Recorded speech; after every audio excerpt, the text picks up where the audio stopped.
अगर आपने इस कहानी को जड़ से अपने दिमाग में नहीं बिठाया तो बहुत प्रॉब्लम हो जाएगी। इस केस स्टडी का नाम है Salomon versus Salomon and company limited. Heading डालें, Salomon versus Salomon and company limited.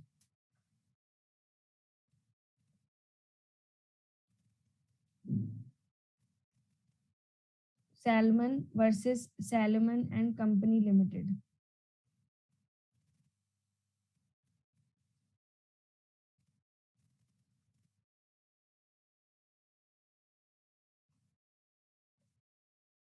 लिख ली। तो मिस्टर एरन सैलमन, महारथी का नाम क्या है? एरन सैलमन। ये महारथी बहुत ही महान है। क्या है बच्चों? बहुत ही महान। मतलब दुनिया में इनसे ज्यादा महान व्यक्ति कोई होगा ही नहीं मेरे हिसाब से। ठीक है, तो ये बहुत महान व्यक्ति हैं। इनकी चमड़े के व्यापारी थे ये, लेदर एंड बूट मैन्युफैक्चरिंग का बिजनेस था इनका। क्या थे? Salmon versus Salomon and company limited लिखना था दिया बेटा। हेडिंग देखो, क्या था इनका? चमड़े के व्यापारी थे ये, चमड़े के व्यापारी, यानी कि लेदर एंड बूट मैन्युफैक्चरिंग का इनका अच्छा खासा व्यापार था। ठीक है, अब इनके मन में पता नहीं कहाँ से इनको पता चल गया कि कंपनी की क्या होती है बेटा, सेपरेट लीगल एंटिटी। क्या पता चल गया इनको कंपनी के लॉ के बारे में? क्या पता चल गया? सेपरेट लीगल एंटिटी होती है कंपनी की। यदि कंपनी के मेंबर कंपनी के बिहाफ पर कुछ करते हैं तो कंपनी के मेंबर लायबल नहीं होते। ये बात इनको पता चल गई कि यदि मैं कोई भी काम करूंगा एक कंपनी में तो कंपनी लायबल होगी। भैया मेरे घर के मम्मी पापा के, मेरी बीवी के गहने, मेरे बच्चों की पॉकेट मनी कुछ नहीं ली जाएगी। तो इसको ये बात पता चल गई। ठीक है, सैलमन को इतनी बात क्लियर है। ये किसका व्यापारी था? चमड़े का। अभी मैं पूरी केस लिखवाऊंगी, आप परेशान नहीं होइए, सिर्फ सुनिए। अब इसने एक कंपनी खोली। इस कंपनी का नाम क्या था? Salmon and company limited. इसने क्या खोली? एक कंपनी खोली। इस कंपनी का नाम क्या था बच्चों? Salmon and company limited. इसने अपना ये जो चमड़े का व्यापार था, पूरा बिजनेस था, ये किसको सेल कर दिया? अपनी खुद की ही कंपनी को, क्योंकि कंपनी को चलाने के लिए कैपिटल लगता है ना। ठीक है, आवाज स्लो आ रही है मेरी बहुत। बच्चे बोल रहे हैं आवाज स्लो आ रही है। आई गेस मैं बहुत जोर से ही बोल रही हूँ। आप अपना वॉल्यूम इंक्रीज कर दें, मैं बहुत ही जोर से बोल रही हूँ। ठीक है, देखिए बच्चों, मिस्टर एरन सैलमन जो थे, फिर से मैं बोल रही हूँ, वो कौन थे? लेदर एंड बूट मैन्युफैक्चरर, मतलब उनका चमड़े का व्यापार था। इन शॉर्ट, उनने क्या खोला बेटा? एक कंपनी खोली। उनने क्या खोली? एक कंपनी। और अपना बिजनेस अपनी ही कंपनी को बेच दिया, क्योंकि कंपनी को चलाने के लिए पैसे की जरूरत पड़ती है। तो कैपिटल कहाँ से आएगा? तो इनने अपना ये जो चमड़े का व्यापार था, ये अपनी ही कंपनी को बेच दिया। क्या किया इन्होंने? अपनी ही कंपनी को बेच दिया। बात क्लियर हो गई? ठीक है, अब कितने रुपए में बेचा? 38,000 पाउंड्स में। कितने रुपए में बेचा? 38,000 पाउंड्स में बेचा। कितने रुपए में बेचा बच्चों? 38,000 पाउंड्स में। अभी तक की कहानी मैं फिर से सुना रही हूँ। एक व्यक्ति थे महान, जिनका नाम क्या था बताओ? एरन सैलमन। एरन सैलमन। इनके किसका व्यापार व्यापार था बताइए? किस चीज का व्यापार करते थे ये? लेदर एंड बूट मैन्युफैक्चरिंग का इनका एक बिजनेस था। बट इनको क्या पता चल गया? किस लॉ के बारे में इनको पता चल गया बताओ? सेपरेट लीगल एंटिटी के बारे में इनको पता चल गया। किस लॉ के बारे में पता चल गया? सेपरेट लीगल एंटिटी के बारे में। अब इनने क्या खोली? एक कंपनी। और कंपनी को चलाने के लिए इनने पैसे कहाँ से लाए? अपना ही बिजनेस बेच दिया। कितने रुपए में? 38,000 पाउंड। किसको बेचा? अपनी खुद की ही कंपनी को। अपनी खुद की कंपनी को बेच दिया, है ना। बात समझ में आ गई। अब आगे की कहानी देखेंगे।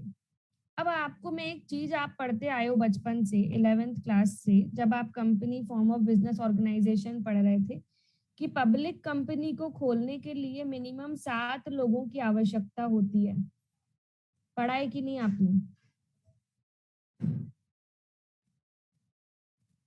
हाँ, करेक्ट नीति। ये पढ़ा है कि नहीं कि पब्लिक कंपनी को खोलने के लिए 7 लोगों की आवश्यकता होती है। कितने लोगों की बच्चे? 7। तो इसको 7 लोग लेके आने थे। कंपनी तो बड़े अच्छे से खोल ली, बट चलाने के लिए 7 लोग चाहिए। तो एक हो गई उनकी बीवी, एक मेंबर कौन हो गया? उनकी वाइफ, एक उनकी बेटी, वो भी 18 प्लस थी, ठीक है। और अपने उसके 4 बेटे थे, और एक हो गया वो खुद। हो गए ना 7 लोग। अब कंपनी का कानून ये भी बोलता है कि सबके पास कुछ ना कुछ शेयर होना जरूरी है। तो इसने सबको एक एक शेयर दे दिया और खुद हैवी शेयर रख लिए, ठीक है। इतनी बात क्लियर हो गई। Salmon and company limited, total share capital company का कितना था? 40,000 शेयर। एक शेयर 1 पाउंड का था, ठीक है। कंपनी के मेमोरेंडम के कितने सब्सक्राइबर थे टोटल? 7। मतलब कंपनी में कितने सब्सक्राइबर थे, कितने लोग थे बताओ? 7। 7 कौन कौन? कौन कौन 7? एक उसकी वाइफ, एक उनकी बेटी, वो भी मेजर थी, 4 बेटे, और एक वो खुद। हो गए ना 7, ठीक है। अब सुनना, अब आगे की कहानी सुनना। ये जो सैलमन महान व्यक्ति था, इसने अपने पूरे फैमिली मेंबर को कितने कितने शेयर दिए थे बताओ? अभी मैंने बताया कितने कितने शेयर, एक एक शेयर कुल। और इसने खुद कितने शेयर रख लिए? 20,000 शेयर। खुद कितने रख लिए बेटा? 20,000 शेयर्स। और खुद के नाम के उसने डिबेंचर कितने रख लिए? 10,000 के डिबेंचर। डिबेंचर पता है ना आपको, आप पढ़ते आए हो, है ना। 20,000 शेयर उसने खरीद लिए अपनी ही कंपनी में, और 10,000 क्या खरीदे उसने अपनी ही कंपनी में? डिबेंचर। अब लॉ, कानून क्या बोलता है? कंपनी और कंपनी के लोग अलग अलग होते हैं, तो वो तो खरीद सकता है लॉ के हिसाब से, है कि नहीं? बोलो, है कि नहीं? कानून के हिसाब से वो खरीद सकता है। 20,000 शेयर उसने खरीद लिए, 10,000 उसने क्या खरीद लिए बेटा? डिबेंचर खरीद लिए। कानूनन वो खरीद सकता है। अब सुनना, सब कुछ अच्छा चल रहा था। जितने भी लोग थे, अभी तक की कहानी में फिर से रिपीट कर रही हूँ, जितने भी लोग थे, 6 लोग, इनके पास एक एक शेयर थे, ठीक है। ये जो 6 लोग थे, मतलब 4 बेटे, एक वाइफ और एक बेटी, ठीक है। ये 6 लोग, इनके पास कितने शेयर थे? 1 शेयर। और एक शेयर कितने का था? 1 पाउंड का। कंपनी का टोटल शेयर कैपिटल कितना था बताओ? 40,000 शेयर थे, और एक शेयर 1 पाउंड का था। मतलब कंपनी का टोटल शेयर कैपिटल 40,000 पाउंड होगा। बात सही है? बात सुनना मेरी ध्यान से बच्चों। अब इन 6 में एक मेंबर कौन था? सैलमन। इसने खुद कितने शेयर खरीदे बताओ? 10,000 शेयर। और डिबेंचर इसने कितने खरीदे? 20,000 डिबेंचर। सॉरी सॉरी, 20,000 शेयर और 10,000 डिबेंचर, गलत लिख दिया मैंने। इसने शेयर कितने खरीदे? 20,000 शेयर। और इसने डिबेंचर कितने खरीदे? 10,000 डिबेंचर। अब सुनना, ये इतना शातिर है ना, इतना शातिर, कि इसने इन डिबेंचर को क्या करा लिया? सिक्योर। मतलब कल को कंपनी इसके डिबेंचर के पैसे नहीं दे पाएगी, तो कंपनी के एसेट बेच के इसके डिबेंचर के पैसे दिए जाएंगे। शेयर तो ये इक्विटी शेयर होल्डर था, इक्विटी शेयर होल्डर का पैसा डूबा तो डूबा, है ना। इक्विटी शेयर में अपन ने सीखा है ना कि वो ओनर ऑफ द कंपनी होता है, उसको पैसे मिलते हैं वाइंडिंग अप के टाइम पर। उसका डूबा तो डूबा, तो 20,000 तो डूब सकता है, क्या इसका 10,000 डिवेंचर का पैसा डूब सकता है? नहीं डूब सकता, क्योंकि इस गधे ने सिक्योरिटी ले ली उसकी, वो भी अपने कंपनी के एसेट्स से ही। बात घुसी दिमाग में? गुड। अब सुनना, आगे की कहानी सुनो। 20,000 उसने शेयर खरीद लिए, 10,000 उसने डिबेंचर खरीद लिए। ये सिर्फ काफी नहीं था, उसने एक क्रेडिटर भी पाल के रखा था। क्रेडिटर मतलब क्या होता है बेटा? Who is a creditor? बताओ मुझे, हु इज अ क्रेडिटर?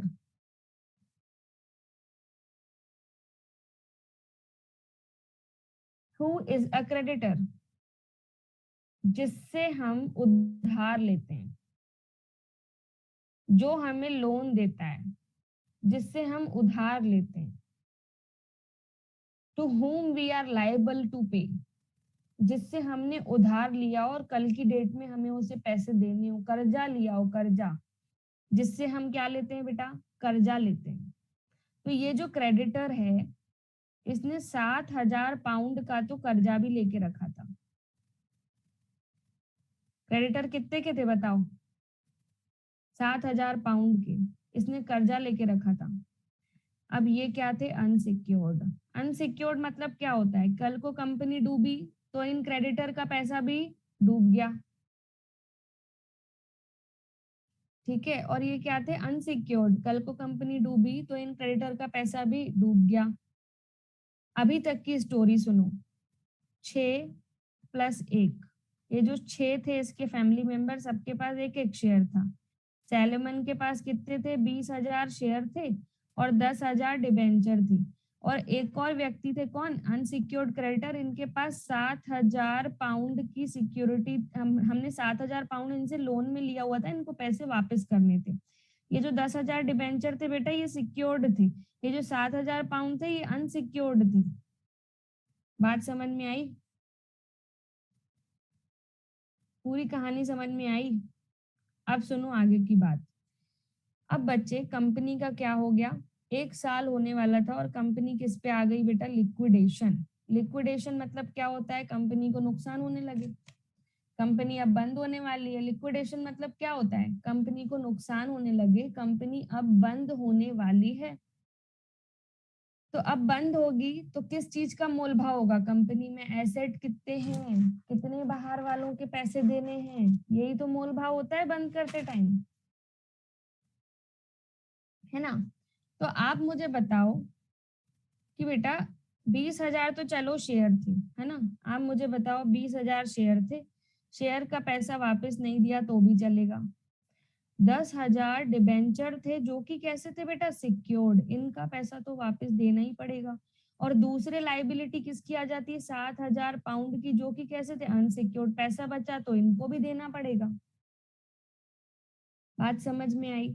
अब सुनना कि ये जो हमारा कंपनी के एसेट हैं, उसी में से ही पैसे देंगे ना, कि सैलमन की बीवी के गहने बेच के पैसे देंगे? कंपनी के जो एसेट हैं उसी में से पैसे देंगे ना। लिमिटेड लाइबिलिटी होती है मेंबर की। कैसी लाइबिलिटी होती है? लिमिटेड।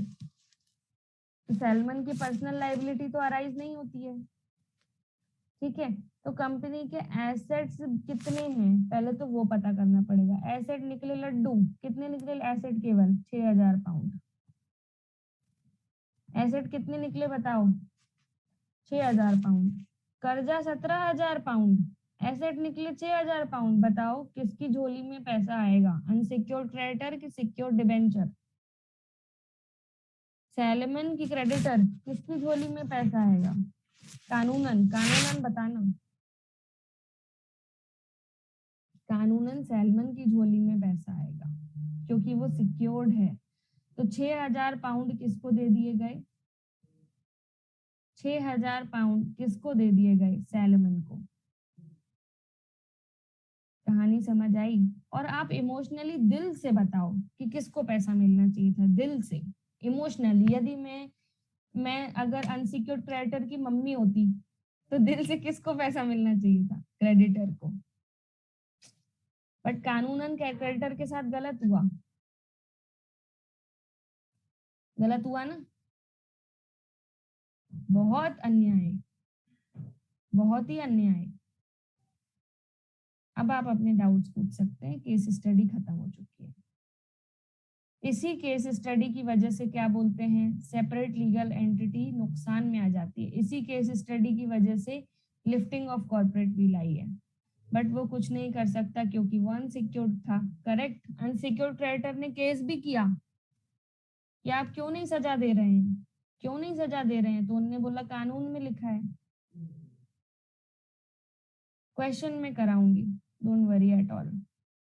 पूरी केस स्टडी को हम फिर से एक समरी फॉर्म में अच्छे से सीख रहे हैं, ठीक है बेटा। पूरी केस स्टडी को फिर से एक समरी फॉर्म में हम अच्छे से फिर से देखेंगे। सबसे पहले कौन था? सबसे पहले था एक महारथी जिनका एक प्यारा सा नाम है सैलमन। क्या नाम है इनका? सैलमन। आप लोग लिख भी सकते हैं। सैलमन का खुद का एक बिजनेस था, और ये जो उसका बिजनेस था वो था लेदर एंड बूट मैन्युफैक्चरिंग का।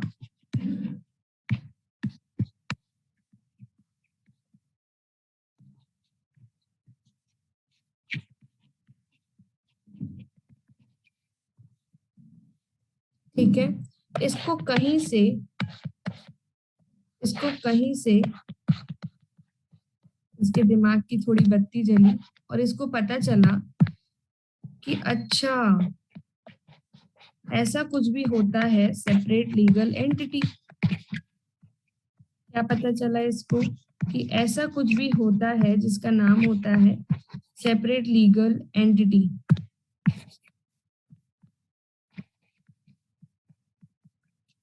सेपरेट लीगल एंटिटी बोले तो कंपनी के लोग और कंपनी दो अलग अलग पर्सन हैं, डिस्टिंक्ट पर्सन। अगर कंपनी ने लोगों के लिए कुछ किया तो वो लायबल नहीं होंगे, कंपनी लायबल होगी। ये बात इसको पता चली। अब सुनना, ये तो सेपरेट लीगल एंटिटी की बात इसको पता चली। इसने यही सोच के क्या खोली, अपनी खुद की एक कंपनी खोली। इस कंपनी का नाम, इसने खुद की एक क्या खोली बच्चे, कंपनी। और इस कंपनी का नाम उसने रखा सैलमन एंड कंपनी लिमिटेड।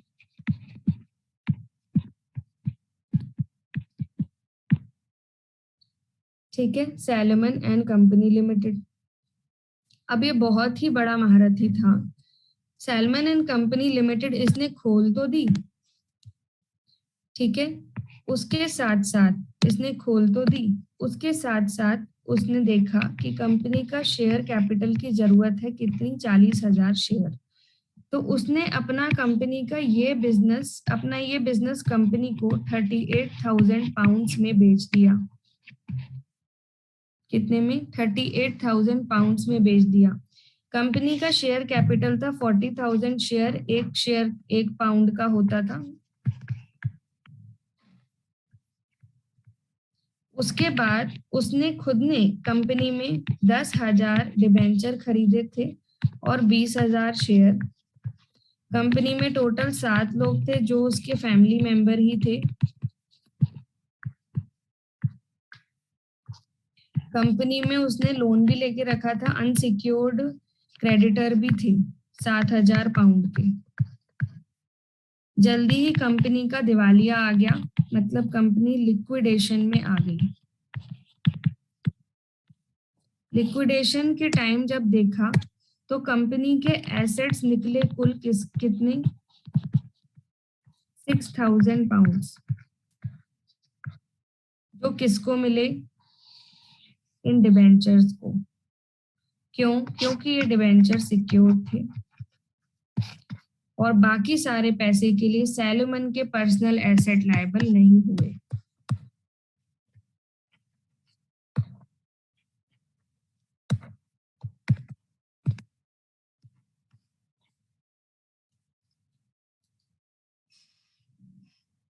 70,000 लिख दिया, सॉरी 7,000 पाउंड के थे बेटा।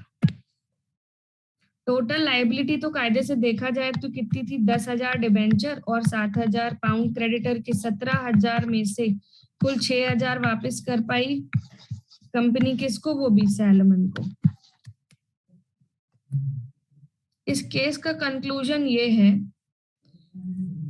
कि पर्सनल एसेट लायबल नहीं होते। सेपरेट लीगल एंटिटी का उम्दा केस है ये कि पर्सनल एसेट, भले ही सैलमन गलत था फिर भी उसके पर्सनल एसेट लायबल नहीं हुए।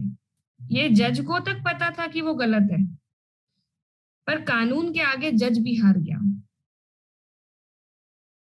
क्योंकि जो कानून लिखा है, सैलमन ने भी लॉस उठाया, पर तुम सोचो उसने तो पूरी चाल चल ली ना, इतने पैसे नुकसान, एक तरह से फ्रॉड हुआ मैम, ये तो फ्रॉड हुआ। अभी आप समझते जाओगे कंपनी लॉ और डीप है, फ्रॉड के साथ साथ सॉल्यूशन भी निकला है इस केस का, lifting of corporate veil. Lifting of corporate veil आ गया क्योंकि ये फ्रॉड हुआ था कंपनी लॉ में। हाँ, डॉक्ट्रिन ऑफ कॉर्पोरेट व्हील। तो अभी के लिए ये केस स्टडी लिख लीजिए या स्क्रीनशॉट ले लीजिए एंड आराम से लिखते रहिएगा, बहुत इंपॉर्टेंट है, प्लीज स्क्रीनशॉट ले लीजिए पूरी केस स्टडी का। वीडियोस ऑन कर ले।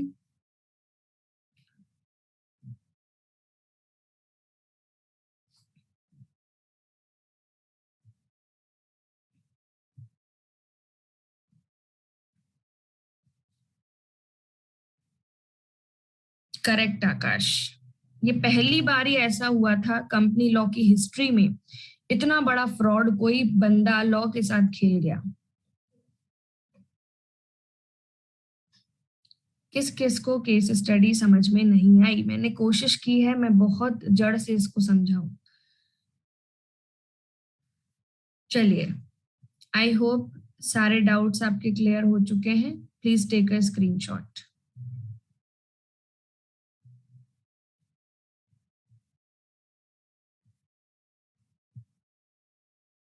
Done. I am rubbing this last, please take a screenshot. मैं रब कर रही हूँ इसे।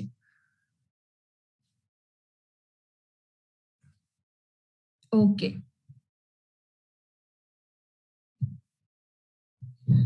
सो आपको समझ में आ गया कि सेपरेट लीगल एंटिटी क्या चीज है, ठीक है।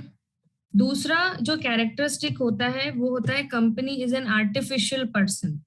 हमने जो ये कैरेक्टरिस्टिक की लिस्ट लिखी थी ना, इसमें आप एक और कैरेक्टरिस्टिक ऐड कर लीजिए, artificial person. Company is an artificial person. अब देखो तुम सब कितने अच्छे हो। चलो टेक अ डीप ब्रेथ, ऐसे सांस लो गहरी, ऐसे तुम सांस ले पा रहे हो ना। अगर मैं बोलूं ऐसे ऐसे हैंड्स रब करो, रब कर पा रहे हो ना, ठीक है, ठीक है। ऐसे अपने मुंह पे टच करो, कर पा रहे हो ना। मैं बोलूं देखो ऐसे घूर घूर के किसी को, देख पा रहे हो ना, ठीक है। अगर मैं बोलूं चलो तो चल पाओगे ना, ठीक है ना। हाँ, अगर आपने वो किया हो जिम डे, लेग डे हो आपका, जिम में जब लेग डे होता है ना तो चलते ही नहीं बनता, तो वो वाले लोगों से मैं बात नहीं कर रही हूँ। मैं बोल रही हूँ अरे तुम कुछ कर पा रहे हो ना, क्योंकि हम क्या है, ह्यूमन बींग्स हैं। हम कौन है, ह्यूमन बींग्स हैं। हम पैदा हुए हैं एक नेचुरल प्रोसेस से, हम ह्यूमन बींग्स हैं, ठीक है। हमारा बर्थ हुआ है, बट कंपनी ह्यूमन बींग है क्या? इसलिए कंपनी को क्या बोलते हैं, आर्टिफिशियल पर्सन, नकली इंसान। क्या बोलते हैं कंपनी को, नकली इंसान। जो पैदा कैसे हुई है, लॉ में। जो बनी, अंत कैसे होगा जिसका, लॉ में। पेनाल्टीज है नीति आगे, है ना। बनी कैसे है, लॉ में। मरेगी भी कैसे, लॉ में।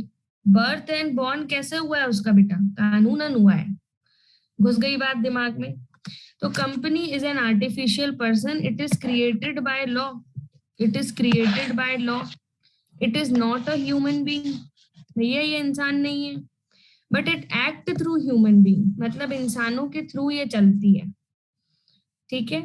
ये एक लीगल पर्सन है जो कॉन्ट्रैक्ट भी कर सकती है। जैसे मैं अगर प्रॉपर्टी खरीदने जाऊं तो मैं खरीद सकती हूँ ना, ठीक है, मैं खरीद सकती हूँ, ये अपने नाम पर खरीद सकती हूँ।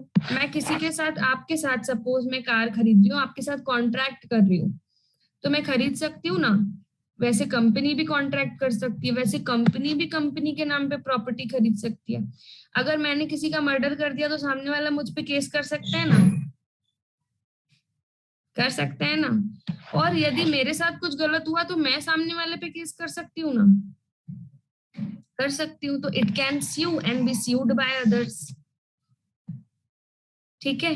इस सब कुछ इंसान जैसे ही कर सकती है ये, ठीक है, बस कुछ कुछ चीजें नहीं कर सकती, जैसे सांस लेना, हैंड्स रब करना, टच करना, ये सब नहीं कर सकती, ठीक है। और वो चलती कैसे है, उसके अंदर डायरेक्टर होते हैं, कंपनी के अंदर डायरेक्टर होते हैं। हम तो खुद ही चल लेते हैं, पैदा होते होते चलना सीख जाते हैं 1 साल की उम्र में, ठीक है। So it is called an artificial person, क्योंकि ये इनविजिबल है, इनटेंजिबल है, सिर्फ और सिर्फ लॉ में एग्जिस्ट करती है, इसके खुद के राइट्स होते हैं, इसकी खुद की ड्यूटी होती है। हाँ, और कंपनी को तो कोरोना भी नहीं हो सकता, ठीक है। तो लिखिए जो मैं लिखवा रही हूँ, आप ये मत लिखिएगा जो ऑलरेडी लिखा हुआ है, ये मैं एक्सप्लेनेशन पर्पस के लिए लिखती हूँ। लिखिए second point, company is an artificial person, company is an artificial person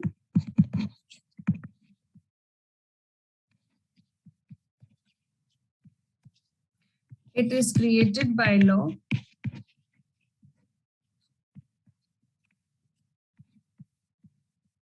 जब क्रिएशन होता है तो तब बोलते हैं कि इनकॉर्पोरेशन हुआ है, and its death is also by law,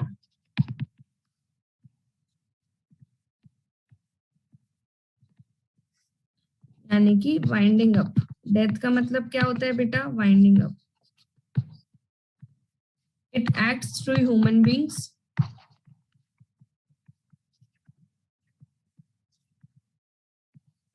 human beings.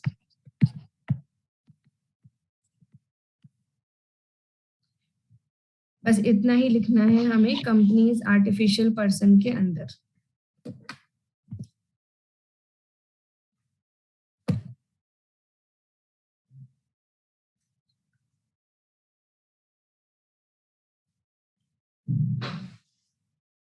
लिख लीजिए बच्चों अच्छे से।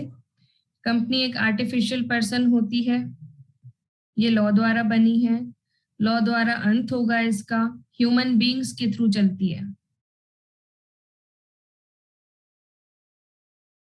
बात पल्ले पड़ी दिमाग में। हमने कितने कैरेक्टरिस्टिक कर लिए बच्चों, 2। पहला, company is a separate legal entity. दूसरा बच्चों, company is an artificial person. मिटा दो, टिक टिक 1 2 3 4 5 6 7 8 9 10। मिटा दूं, चलो आई एम रबिंग दिस।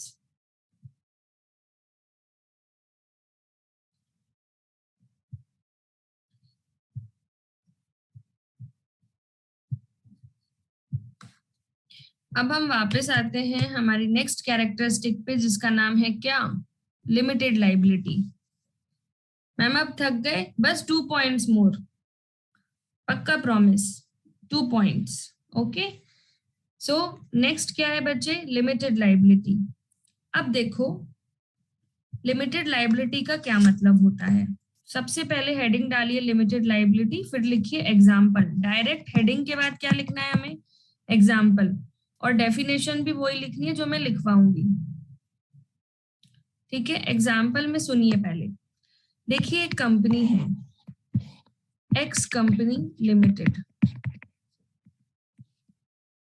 इनने 10,000 शेयर इशू करे, एक शेयर 100 रुपए का था। इनने सोचा कि 20 रुपए एप्लीकेशन पे बुलवाएंगे, 25 रुपए अलॉटमेंट पे बुलवाएंगे, ठीक है। नहीं, 25 रुपए एप्लीकेशन बोला इनने, क्या बोला? 25 रुपए एप्लीकेशन, 25 रुपए अलॉटमेंट, 25 रुपए फर्स्ट कॉल, 25 रुपए फाइनल कॉल। ठीक है, पढ़ रहे हो कि नहीं? है एप्लीकेशन अलॉटमेंट, ये घुसता है कि नहीं दिमाग में? ठीक है, तो 25 मिनट अपना एप्लीकेशन, 25 मिनट किसका है बेटा? 25 मिनट बोल रही हूँ, 25 रुपए किसका है? अलॉटमेंट, 25 रुपए किसका है? फर्स्ट कॉल, 25 रुपए किसका है? Second and final call. ठीक है, सुनो, अब एक शेयर होल्डर था जिसका नाम था शिवम। अब इस शिवम ने कितने शेयर खरीदे कंपनी में? 100 शेयर। कितने शेयर खरीदे? 100 शेयर। कंपनी क्या पूरे 100 रुपए एक साथ बुलवाती है?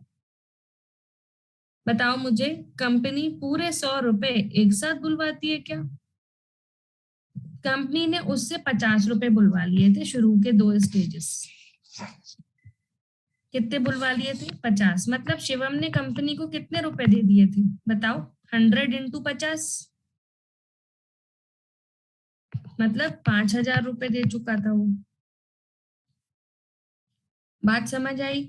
अब कंपनी क्या हो गई? कंपनी का दिवालिया हो गया, मतलब कंपनी इंसॉल्वेंट हो गई। क्या हो गई बेटा? इंसॉल्वेंट, मतलब कंपनी को चाहिए थे पैसे। तो कंपनी शिवम से बोल रही है लाओ हमारे 10,000 रुपए, 100 इंटू 100। क्या शिवम 10,000 देगा कि कुल 5,000 बचे हुए देगा?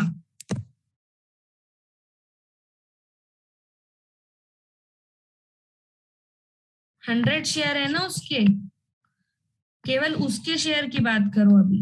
100 शेयर है ना, बचे हुए कुल 5,000 देगा।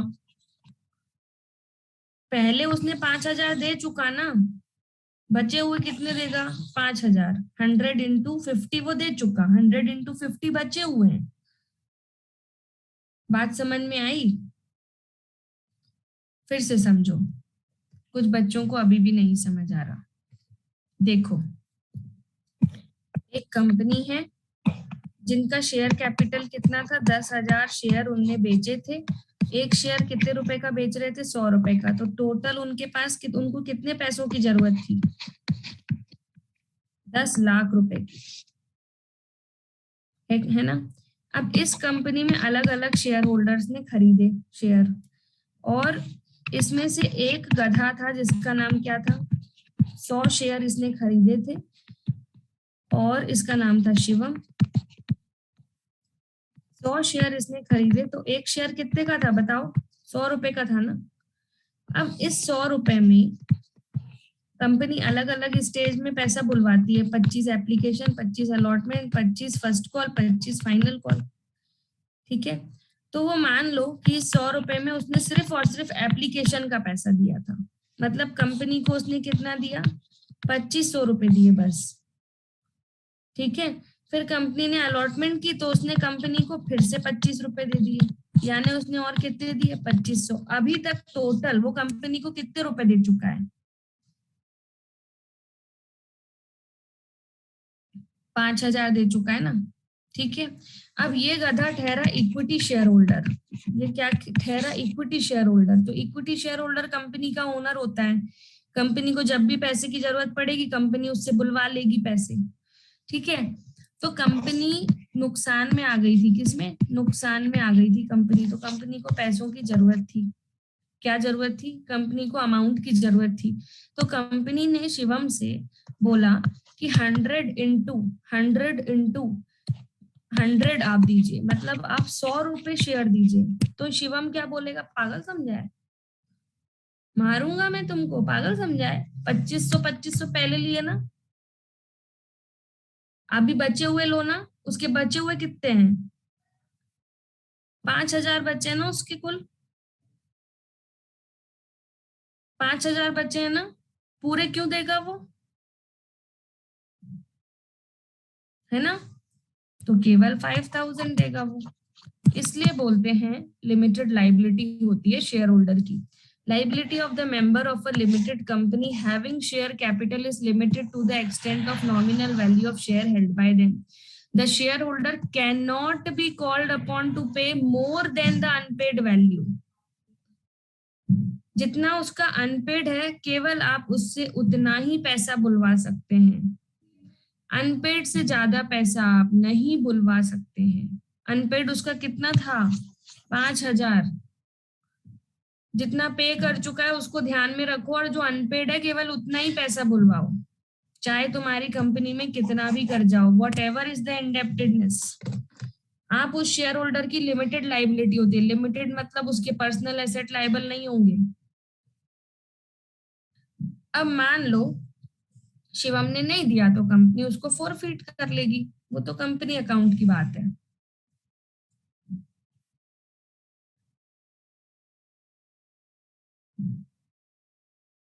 तो बेटा 25 फोरफिट हो जाएंगे ना। गधों इतना डीप में सोचते ही क्यों?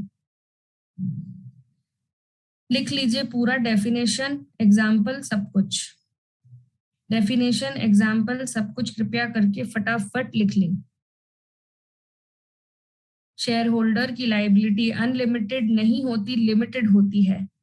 ठीक है, लिमिटेड भी कहाँ तक होती है? जितना उसका शेयर उसने खरीदा हो कंपनी में, उससे अनपेड वैल्यू से ज्यादा पैसा नहीं बुलवाया जाता है। जितना उसका अनपेड वैल्यू है आप उससे उतना ही बुलवाइएगा, उससे ज्यादा आप नहीं बुलवा सकते हैं।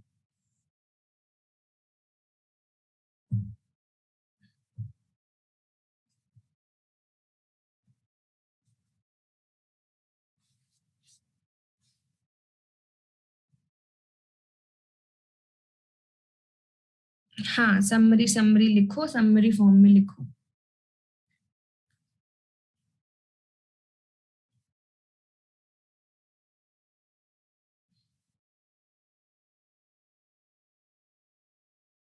इक्विटी शेयर था ना बेटा, इक्विटी शेयर ओनर होता है, कंपनी को नुकसान यानी ओनर को नुकसान। हाँ बच्चे।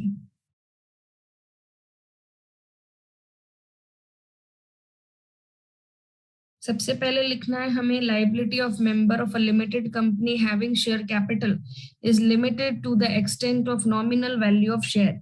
मतलब जितना 100 रुपए तक है उतना ही लिमिटेड है, आप मैक्सिमम 100 से ज्यादा उससे नहीं बुलवा सकते। 100 में भी यदि वो कुछ पे कर चुका है, ठीक है, तो उससे बचा हुआ ही बुलवाइए। अनपेड जितना है उतना ही बुलवाइए, अनपेड से ज्यादा कंपनी उससे पैसा नहीं बुलवा सकती, चाहे कितना भी नुकसान हुआ हो कंपनी का। यस दिशा।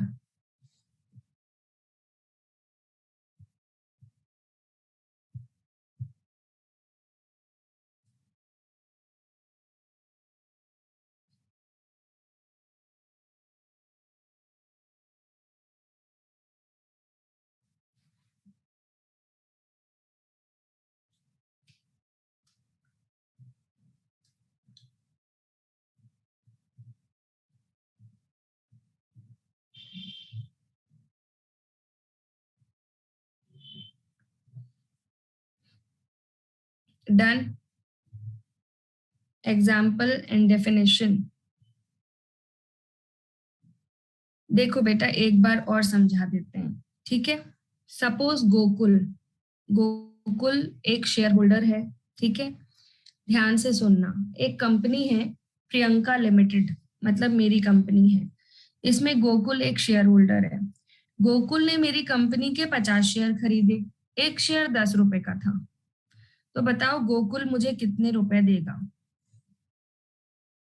बताओ गोकुल मुझे कितने रुपए देगा मेरी कंपनी को? 500 रुपए। 50 शेयर खरीदे, एक शेयर 10 रुपए का था, तो 500 रुपए देगा। मान लो उस 10 रुपए में वो 5 रुपए ऑलरेडी दे चुका है, मेरी कंपनी को नुकसान हुआ। वो पहले पहले ही मुझे 50 × 5 यानी 250 रुपए दे चुका है। मेरी कंपनी को नुकसान हुआ 1,000 का। मैं उससे बोल रही हूँ ला भाई 500 रुपए, तो वो क्या कहेगा? अभी तो दिए थे 250, मैं तो बचे हुए ही दूंगा, अनपेड वैल्यू ही दूंगा ना मैं तो। आप कंपनी लॉ के हिसाब से मुझसे 500 नहीं बुलवा सकते, केवल 250 बुलवाइए। बात घुसी दिमाग में? Is it okay? सिंसियर बच्चे। चलो रब कर दूं बच्चे? प्रीमियम वीमियम अकाउंट में होता है। रब कर दूं? लिख लिया, आई am rubbing. 10 9 8 7 6 5 4 3 2 1 I am rubbing. Okay,